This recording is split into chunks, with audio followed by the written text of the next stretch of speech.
ಒಂದು ಕೂಸಿನ ಜಡಿ ತಿಳಿಗೊಳಕ್ಕೆ ಎಲ್ಲಿ ಹೋದ್ರು ಮದಗೊಂಡ ಅಪ್ಪಾಜಿ ಅವರು ತೀರ್ಕೊಂಡ ನಂತರ ಅವಧೂತ ಮಹಾರಾಜರ ಪಟ್ಟಾಭಿಷೇಕ ಆಗಿ ಏನಲ್ಲಿ ಮಂಟಪ ಮ್ಯಾಗ ಕುಂತಿದ್ರು.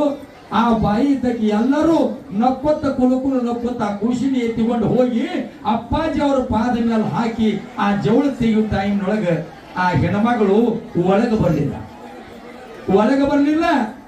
ಎರಡು ಮಕ್ಕಳಾದ ನಂತರ ಆ ಬಾಯಿಗ ಮಕ್ಕಳಾಗಲ್ದಂಗ ಅಲ್ಲಿ ಆಪರೇಷನ್ ಆಗ್ಯದ. ಇನ್ನು ಮಕ್ಕಳಿಗೆ ಒಂದು ಹೆಣ್ಣ ಒಂದು ಗಂಡ ಆದ ನಂತರ ಆಕಿದ ಆಪರೇಷನ್ ಆಗೈತಿ. ಆವಾಗ ಏನಂದ್ರು, ಯಾವ ನನ್ನಪ್ಪ ಅಮ್ಮೋಗ ಸಿದ್ಧ ಅಲ್ಲಿ ಕುತ್ಕೊಂಡು ಅಳುವಂತದನ್ನ ಮತ್ಯಾರು ನೋಡಿಲ್ಲ. ನಡೆದಾಡುವಂತ ದೇವರು, ಮಾತಾಡುವಂತ ದೇವರ, ಕಣ್ಣಿಗೆ ಕಾಣುವಂತ ದೇವರು ನನ್ನಪ್ಪ ಅವಧೂತ ಮಹಾರಾಜರು ಆ ಹೆಣ್ಣು ಮಗಳ ಕಡೆ ದೃಷ್ಟಿ ಹೋಗ್ತದ.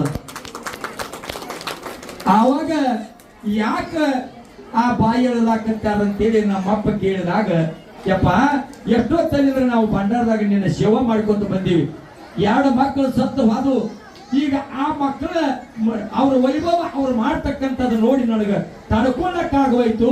ನಾ ಗುಡ್ಡ ಏರಿ ಯಾಕೆ ಬರಲಿ ಅಂತ ಹೇಳಿದಾಗ ಆವಾಗ ಅವಧೂತ ಮಹಾರಾಜರಂದ್ರು, ನೋಡು ಆಪರೇಷನ್ ಆದ್ರೆ ಮಕ್ಕಳಂತೆ ಆಗೋದಿಲ್ಲ,